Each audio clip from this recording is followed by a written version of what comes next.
Welcome to Collab Conversations with the American Diabetes Association and Beyond Type 1. My name is Ginger Vieira, and today we are talking to Dr. Ruth Weinstock from the American Diabetes Association. She is president of medicine and science, and she does a whole lot else in the world of diabetes. Thanks for joining us, Ruth. Oh, it's my pleasure. And today we are going to pick her brain about the many diabetes medications that are on the market today and how they work, how they help you lower your blood sugar levels. There are so many, Dr. Weinstock. Where do we start? What's the first one most people are introduced to when they're diagnosed with type 2? We usually start with the tried and true metformin, which is generic, inexpensive, has been around for decades. We know it's safe and effective.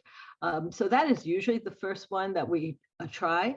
But depending upon the level of blood glucose, as well as whether individuals have certain other conditions, such as heart failure or kidney problems, we might start two medications at the time of diagnosis. It depends. So there are new medications, they're called SGLT2 inhibitors, that lower blood sugar levels, blood glucose levels, and are particularly good for people with heart failure.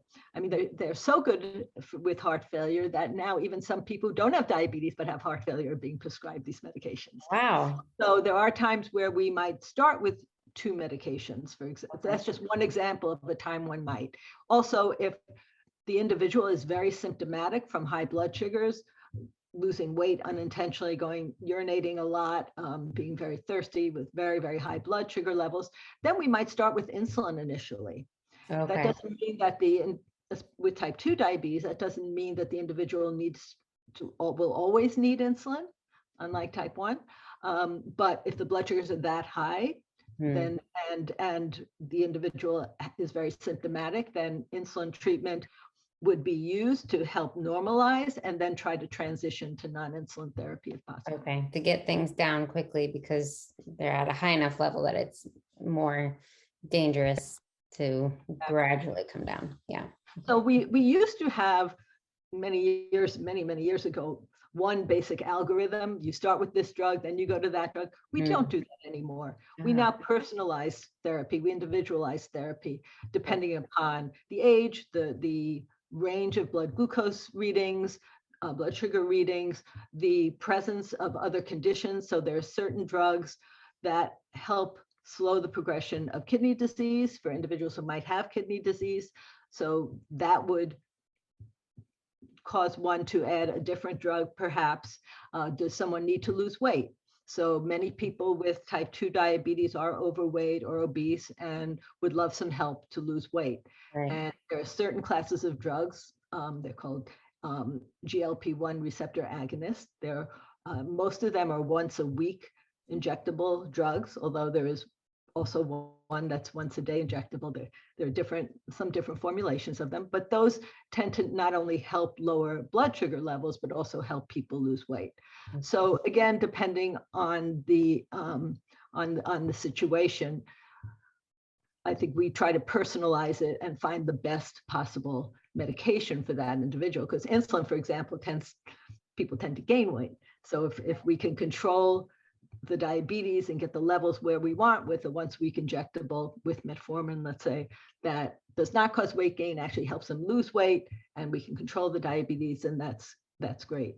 The other consideration is the cost. So these SGLT2 inhibitors and these GLP-1 receptor agonists that I mentioned are expensive. They're new, they work very well, but some people can't afford them, which is sad. I mean, one of the things we're trying to do with the American Diabetes Association is working to try to assure that everybody who needs certain medications, that they're affordable and accessible to them so that they can stay healthy. But unfortunately, right now, that's not the case for many people. They're high deductible plans or have high copays, or they don't have insurance for a variety of reasons. So in those cases, then we have to we don't want to prescribe something that they can't afford and then they don't take it or they ration it, and so it doesn't work well. So that's defeating the purpose. So, it's important to understand the entire picture.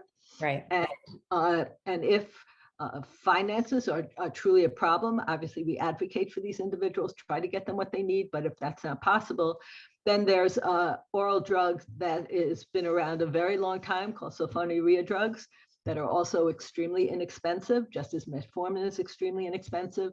And so that may be something that that would be used in somebody who's having trouble affording their medications. Okay. So going back to metformin, could you tell me the gist of how it helps lower blood sugars? Yeah, so metformin probably works in several ways, but the main way is on the liver. So in type 2 diabetes, for many individuals, the liver, when you're sleeping, particularly overnight, actually makes too much sugar. It actually manufactures glucose. And metformin helps suppress that so you don't wake up with this high blood sugar. That's one of the main ways that it works. Okay. And then SGLT2 inhibitors. Yes. For anyone watching, that's not what it says on your prescription bottle. This is the drug class, and there's a lot of medications within that class. How do those help lower blood sugar levels? So normally the kidney, when your blood sugars are high, it filters glucose and then reabsorbs it, brings it back into the body. And these drugs block that reabsorption. So you basically eliminate sugar through your urine. So you as you urinate, there's more sugar in it, and you get rid of it through that mechanism. Okay. That's the main way that they work. Okay. And then we have the GLP-1 agonists. Yep. So the GLP-1 receptor agonists, that's a very interesting class of drugs. So it turns out that when you eat, when your GI tract, your intestines, see the nutrients from the food, it signals the pancreas to secrete extra insulin. So if I gave you glucose directly into your blood versus eating it, the pancreas would squirt out extra insulin when when that food went through your intestines. So normally there is a rise in this hormone called GLP-1 that's stimulated when you eat. So there are certain cells in your intestines that secrete a very short-lived hormone called GLP-1 that causes the pancreas to squirt out extra insulin in response to that eating. Okay. It also suppresses a hormone called glucagon that works the opposite of insulin, raises blood sugar, makes you feel a little fuller, slows the emptying of your stomach a bit, which also helps with weight loss. Okay. So in people with type 2 diabetes, they're deficient. Many of them are deficient in this hormone.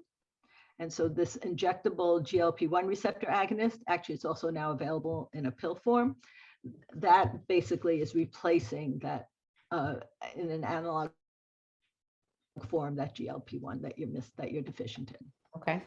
So those are the first three categories. And then there's sulfonylurea drugs, which have been around a very long time. Okay. They're available generic, and they're drugs they're pills, and they directly stimulate the pancreas to squirt out extra insulin. But unlike the GLP-1s, isn't that a little more of a constant increase? Yeah, so they are longer acting. And so the sulfonylurea drugs, if you take too much of them, and particularly older people, elderly people are more prone to this, your blood sugar can go too low, which is what we call hypoglycemia. Whereas that is not common with the GLP-1 receptor agonists. Okay. And also sulfonylureas are weight neutral or cause a little bit of weight gain, whereas the GLP-1 receptor agonists, because of those other effects on feeling full and on the stomach and on glucagon, actually usually causes weight loss.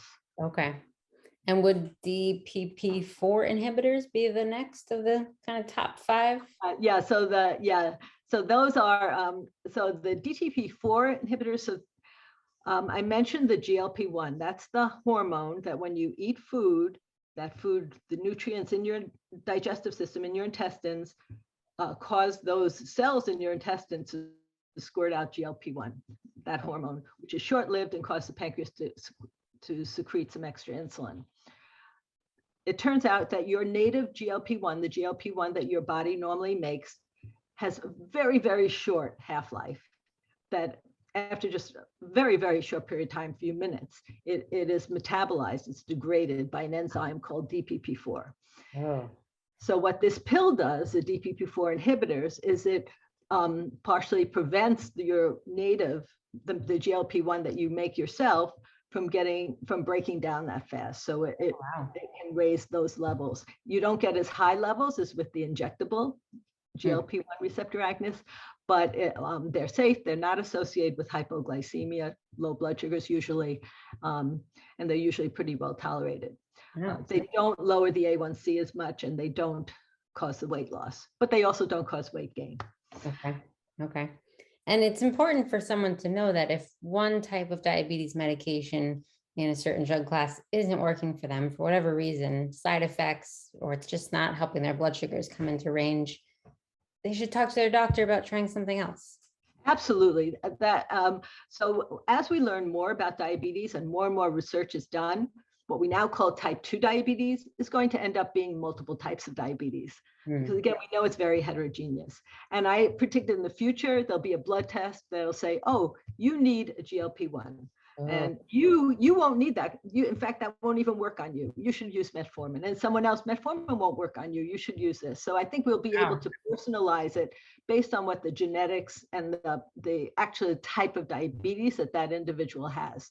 But right now, we don't have that knowledge and we don't have those tests. So the best we can do right now is start with what makes the most sense. And again, including perhaps other conditions they have, using the example of the heart failure, then you would add, the SGLT2 early on, as opposed to another drug. So, but if your blood sugar levels are not at goal, you should add something else. If the drug you're on didn't make a difference, your blood sugars didn't change when you started that drug, and now you're on it and you're taking it, then stop that drug and try a different one. If it did help, then maybe you need another drug on top of it. So different people are going to respond in different ways. And all of that needs to be discussed with the healthcare provider. It gets very complex because there are so many wonderful choices we have now, with more and more coming up in the future, including more and more insulins, because even if you need insulin, so if you have tried all the non-insulin therapies and you're still not at goal, you might require insulin therapy.